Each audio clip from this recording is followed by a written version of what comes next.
अमर कथा पार्वती जी को, अमर कथा केवल जगत जननी जगदम्बा अम्बा पार्वती को सुनाई दी। हाँ, कथा एक स्त्री के जीवन में जब आती है तो वो कथा को जनमानस को परोस।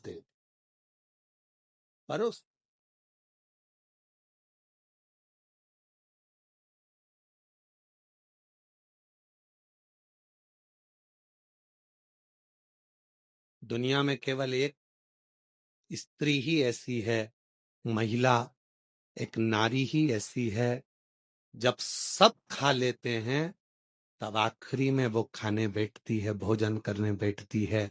जो मिल गया उसमें भी उसकी तृप्ति होती है, नहीं मिला उसमें भी उसकी तृप्ति होती है। दूसरे को खाता हुआ, प्रेम से भोजन करता हुआ देखकर वो संतुष्ट हो जाती है, वो संतुष्ट हो जाती है। एक नारी, एक स्त्री।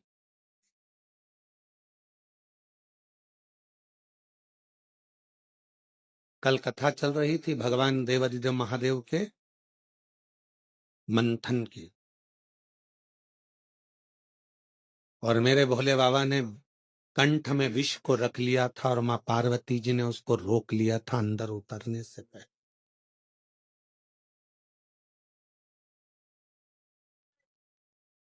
उतरने से पहले रोक लिया था। दुनिया के आधे से ज्यादा क्राइम घर में रहने वाली स्त्री रोक सकती है।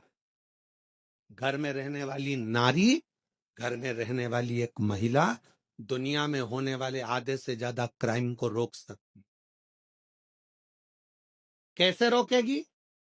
अपने पति को अच्छा उपदेश देकर, उसको समझाकर, अपने बेटे को अच्छा संस्कार देकर, अपनी बेटी को अच्छा ज्ञान देकर, अपने ससुर को अच्छा ज्ञान देकर, अपने पिता को अच्छा उपदेश देकर, अपने भाई को अच्छा ज्ञान देकर, उपदेश देकर। दुनिया में किसी सरकार की इतनी सामर्थ्यता नहीं है जो क्राइम को रोक सके। क्राइम को केवल एक रोक सकती है, वो घर की केवल नारी होती है, जो अच्छे संस्कारों से इन क्राइम को रोक सकती। एक कथा बचपन में पढ़ने को मिली थी, शायद हमें उम्मीद है कि आपने छत्तीसगढ़ वासियों ने भी इस कथा को जरूर पढ़ा होगा। हमने पढ़ा है अपने बचपन में, तो तुमने भी पढ़ा होगा। कथा सुनने को मिली थी, पढ़ने को मिली थी। एक छोटा सा बच्चा स्कूल में जाता है पढ़ने के लिए, उसको एक पेंसिल मिल जाती है। वो अपनी मम्मी को आकर बताता है, माँ मुझे ये पेन मिला है। माँ ने कुछ नहीं कहा। बच्चा दूसरे दिन स्कूल गया, कंपास चुरा कर लिया आया। पेन का जो बॉक्स होता है बच्चा वो चुरा कर लेकर आ गया। माँ से कहा, माँ मैं आज बॉक्स लेकर आया हूँ। माँ ने कुछ नहीं कहा। थोड़े दिन बाद बच्चा एक किताब चुरा कर ले आया। माँ ने कुछ नहीं कहा। फिर बच्चा कॉपी चुरा कर लाया। माँ ने कुछ नहीं कहा। वो बच्चा धीरे धीरे धीरे धीरे धीरे धीरे एक नामी चोर बन गया। चोर बनकर एक दिन पकड़ा गया, थाने में बंद हुआ। पुलिस वालों ने उसको खूब मारा, अंदर बंद कर दिया। और बंद करने के बाद आखिरी में जज के सामने उसको खड़ा करा गया और उसको मृत्यु दंड की सजा मिल गई। मृत्यु दंड की जब सजा मिली तो उससे पूछा गया, तेरी अंतिम इच्छा क्या है? उसने कहा, मैं अपनी माँ के कानों में कुछ कहना चाहता हूँ, बस अंतिम इच्छा मेरी ये है। उसकी माता को बुलाया गया उसके मरने के पहले। जब माँ आई, उसकी माँ के कानों के अंदर उसने कुछ कहना चाहा। जाओ, तुम्हारा बेटा तुम्हारे कानों में कुछ कहना चाहता हूँ।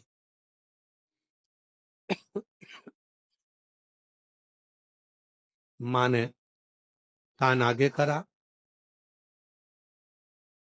बच्चे ने गला पकड़ रहा है माइक भाई। बच्चे ने माँ के कानों को पकड़ा दांतों से।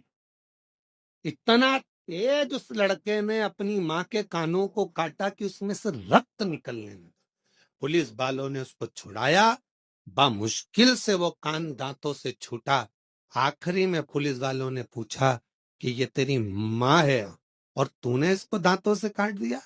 तो कहा, आज सूली पर चढ़ाने वाली भी ये मेरी माँ है। जिस दिन मैं पहली बार चोरी कर कर आया था, मेरी माँ मेरे गाल पर थप्पड़ मार देती तो शायद आज मुझे फांसी की सजा नहीं मिलती। आज मुझे फांसी की सजा नहीं मिलती। दुनिया में कोई ऐसी सरकार नहीं है जो क्राइम को रोक सके। क्राइम को अगर रोक सकती है तो वो घर की नारी रोक सकती है। अपने भाई को समझाकर, पिता को समझाकर, बच्चों को समझाकर, अच्छे संस्कार देकर, प्रेम देकर, स्नेह देकर अपने बच्चों को गलत जगह से रोक कर वो क्राइम को रोक सकती है। केवल एक स्त्री, केवल एक नारी।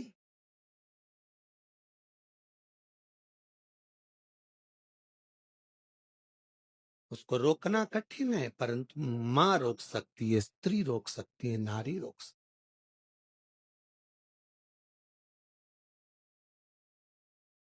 कितना विचित्र प्रसंग है। विनायक का सिर किसने काटा था? जम के बोलो जरा। गणेश जी का सिर किसने काटा था? शंकर भगवान। किसका सिर लगाया फिर बाद में? हाथी का। जब हाथी का सिर लग गया गणेश जी को, उनके बहुत सारे बेस्ट फ्रेंड हुए, उनके बहुत सारे दोस्त हुए। उन्होंने उनको भरना प्रारंभ करा। तेरा पिताजी है, तेरा सिर काट कर तेरे को हाथी का सिर लगा दिया। इंसान का लगा देते, मनुष्य का लगा देते। कैसा तेरा स्वरूप बना दिया। लोगों ने भड़काया। गणेश जी गुस्से में लाल होकर अपनी माता के पास गए। मां, मेरे पिताजी ने मेरा सिर काट दिया, मेरे पिताजी ने मेरे साथ ऐसा किया, हाथी का मुख लगा दिया। कितना विद्रोह भरा था गणेश जी के अंदर कि तेरे पिताजी ने तेरा सिर काटा, हाथी का सिर लगा दिया। फिर मां ने समझाया, बेटा तेरे पिताजी साधारण नहीं है, उनने बहुत सोचा होगा। उनको मालूम है कि दुनिया में सब कुछ हो सकता है पर कोई लंबोदर नहीं हो सकता है, इसलिए तुझे लंबोदर बना दिया। मां ने समझाया। फिर दूसरी बार बारी आई। कार्तिकेय को बैठने के लिए मोर मिल गया, शिव जी को बैठने के लिए नंदी मिल गए, मां जगत जननी को बैठने के लिए शेर मिल गया। सारे देवी देवता अच्छे अच्छे वाहन पर बैठ गए। आखिरी में गणेश जी को छोटा सा चूहा दे दिया। फिर दोस्तों ने भर दिया।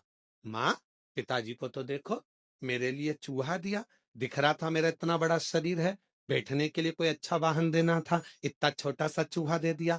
मां ने समझाया बेटे को। बेटे के अंदर विद्रोह उत्पन्न हो रहा था। मां ने कहा, बेटा तेरे पिताजी समझदार हैं, उन्होंने चूहा इसलिए दिया। बड़े बड़े गाड़ियां ट्रैफिक में फंस सकती है, पर मोटरसाइकिल और साइकिल कहीं से भी निकल सकती है, इसलिए तुझे छोटा वाहन दिया। छोटा वाहन दिया।